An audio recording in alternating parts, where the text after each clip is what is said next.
Hello guys, solution is the best में आपका स्वागत है। आज मैं आपके लिए लाई हूँ BA programme 5th semester education का एक इम्पॉर्टेंट क्वेश्चन, जो यूनिट 1 में जो सेकंड चैप्टर है बहिष्कार से रिलेटेड जो ऑप्शन है उससे रिलेटेड ये इम्पोर्टेंट क्वेश्चन है।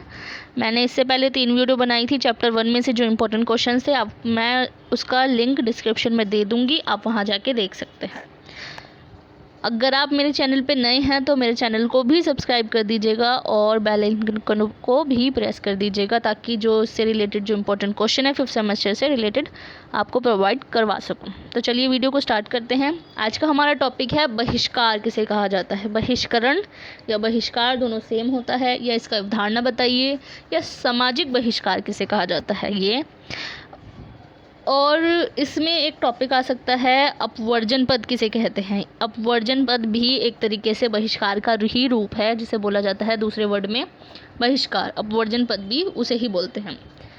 तो सामाजिक बहिष्कार एक सामाजिक नुकसान और निर्वासन है। सामाजिक बहिष्कार जो है वो एक सामाजिक नुकसान के रूप में भी देखा जाता है और निर्वासन के रूप में भी देखा जाता है। निर्वासन का मतलब होता है किसी देश से, किसी समाज से या कहीं से किसी इंसान को निकाल देना, उसमें ये वर्ड यूज़ किया जाता है निर्वासन। यह एक ऐसा शब्द है जो यूरोप में व्यापक रूप से इस्तेमाल किया गया है और पहली बार 20वीं शताब्दी के अंत में फ्रांस में इस्तेमाल किया गया था। मतलब कि ये एक ऐसा शब्द है जिसका इस्तेमाल यूरोप में काफ़ी ज़्यादा क्वांटिटी में ये चीज़ मतलब उसमें इस्तेमाल किया गया था व्यापक रूप से, और पहली बार 20वीं शताब्दी में ये फ्रांस में इसका इस्तेमाल किया गया था। इसका उपयोग शिक्षा क्षेत्र में, समाज शास्त्र में, मनोवैज्ञानिक, राजनीति और अर्थशास्त्र सहित सभी विषयों में इसका इस्तेमाल किया गया है।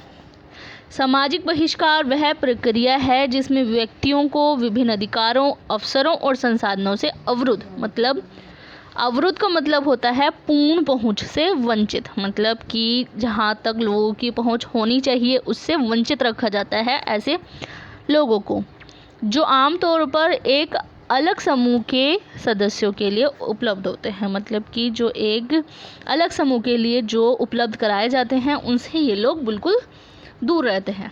इस सामाजिक बहिष्कार का मतलब ये होता है। सामाजिक बहिष्कार का परिणाम यह होता है कि प्रभावित व्यक्ति या समुदाय वो उसको समाज के आर्थिक, सामाजिक और राजनीतिक तीनों स्तर की जो जीवन है उसमें पूरी तरह से भाग लेने से उन्हें रोका जाता है जिसमें वह रहते हैं। इसके परिणाम स्वरूप जो बहिष्कृत लोग हैं उसके प्रदर्शन, विरोध या पैरवी के रूप में प्रतिरोध हो सकता है। मतलब कि जब इन लोगों को सामाजिक, आर्थिक और राजनीतिक जीवन में इन लोगों को बिल्कुल बहिष्कार कर दिया जाता है, पूरी तरीके से भाग लेने से रोका जाता है, तो इस परिणाम के स्वरूप जो बहिष्कृत लोग हैं, जिनको बहिष्कार कर दिया गया है, वो प्रदर्शन भी कर सकते हैं, उनका विरोध भी कर सकते हैं और इनकी पैरवी भी कर सकते हैं। पैरवी के रूप में ये लोग अपना जो प्रतिरोध है, प्रतिरोध का मतलब होता है डायमेंशंस, वो कर सकते हैं, मतलब इसका इनके अगेंस्ट हो सकते हैं।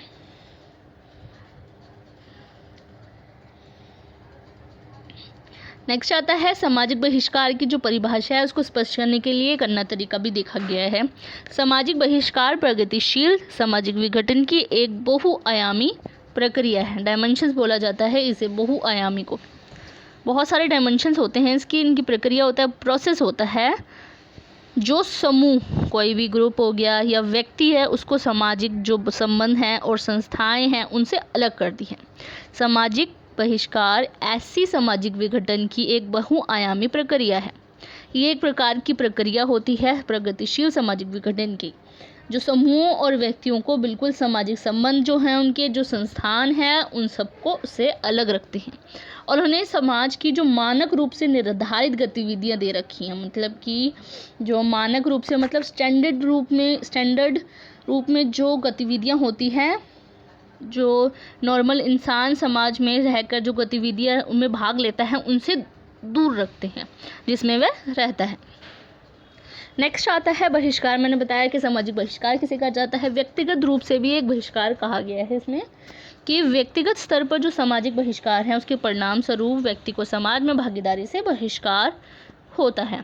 जो व्यक्ति है, व्यक्तिगत स्तर में देखा जाए तो सामाजिक बहिष्कार उसे कहा गया है जो समाज में भागीदारी से बहिष्कार होता है।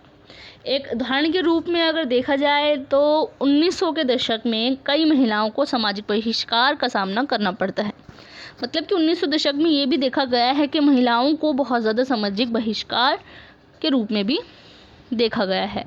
महिलाओं को श्रम शक्ति से भी बाहर रखा गया और घर में उनके कामों को भी ज़्यादा इम्पोर्टेंस नहीं दी गई थी। और जो नारीवादी है, नारीवादियों ने ये तर्क दिया था कि पुरुषों और महिलाओं को श्रम शक्ति में या सार्वजनिक स्थान पर, निजी क्षेत्र में या घर में समान रूप से भाग लेना चाहिए। ये नारीवादी का कहना था। कुछ स्थानों पर आज भी महिलाएं कार्यकारी पदों से हाशिए पर हैं। हाशिया मतलब उनको निकाल देना, उस साइड से दूर रखना उन सबको। महिलाओं को जो है काम वगैरह में बाहर की उच्च पदों पर हो गया, उन पर पुरुषों की तुलना में कम कमा रही होती हैं। वो उस टाइम पे उच्च पदों पर नियुक्त नहीं की जाती हैं, उस टाइम पे नहीं की जाती थी।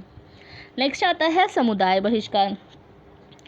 जाति व्यवस्था एक विशिष्ट भारतीय सामाजिक संस्था है। जो जाति व्यवस्था देखी गई है 20वीं शताब्दी में, जाति व्यवस्था बहुत देखी गई थी कि जो भारतीय सामाजिक संस्था है जो विशेष जातियों में पैदा हुए व्यक्तियों के विरुद्ध भेदभावपूर्ण व्यवहार को लागू करती है।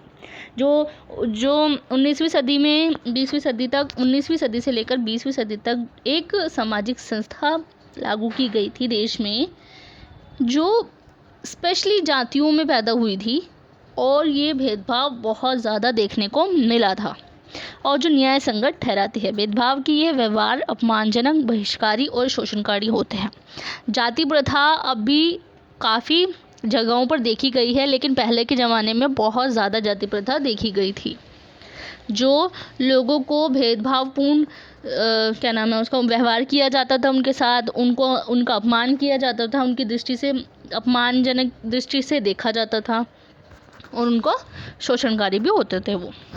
ऐतिहासिक रूप से मतलब हिस्ट्री में ये देखा गया है कि जो विशेष जाति में जन्मा व्यक्ति उस व्यवसाय में जन्म लेता था जो उसकी जाति से जुड़ा था।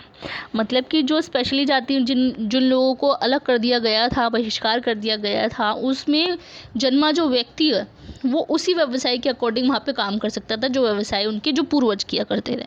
उसके अलावा वो कोई और व्यवसाय को नहीं ले सकता था। उसके पास कोई विकल्प ही नहीं होता था कि वो किसी दूसरे व्यवसाय को अपना सके। उस व्यक्ति जाति के आधार पर ही कार्य करना पड़ता था। उस व्यक्ति को जो जाति है, जाति के अकॉर्डिंग ही उनको कार्य करना पड़ता था। ऐतिहासिक व्यवहार में देखा गया है कि सामाजिक और आर्थिक स्थिति एक दूसरे के अनुरूप होती थी। जो वहाँ की सामाजिक और आर्थिक स्थिति थी बहुत ज़्यादा अलग थी दोनों की। जो जातियों के आधार पर बहुत ज़्यादा भेदभाव किया जाता था और उनकी जो आर्थिक स्थिति थी बहुत ज़्यादा एक दूसरे के अपोजिट थी।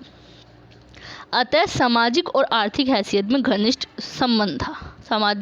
सामाजिक और आर्थिक हैसियत जो इन लोगों की थी बहुत ज़्यादा इसमें संबंध देखा गया था कि जैसे कि जो उच्च जाति के लोग थे वो बिना विवाद के वो उच्च आर्थिक स्थिति की थी और जबकि जो निम्न जातियाँ थी वो निम्न आर्थिक स्थिति की होती थी। वहाँ पे कोई भी लड़ाई झगड़ा नहीं होता था कि निम्न जातियों की निम्न आर्थिक स्थिति है या उच्च जातियों की उच्च आर्थिक स्थिति है। वो बिना किसी रुकावट के ये चीज़ देखी गई थी उसमें कि जो ज़्यादा उच्च जाति के थे वो उच्च आर्थिक उनकी अच्छी थी आर्थिक स्थिति, जो नीची जाति के थे उनकी आर्थिक स्थिति भी बहुत ज़्यादा नीची थी।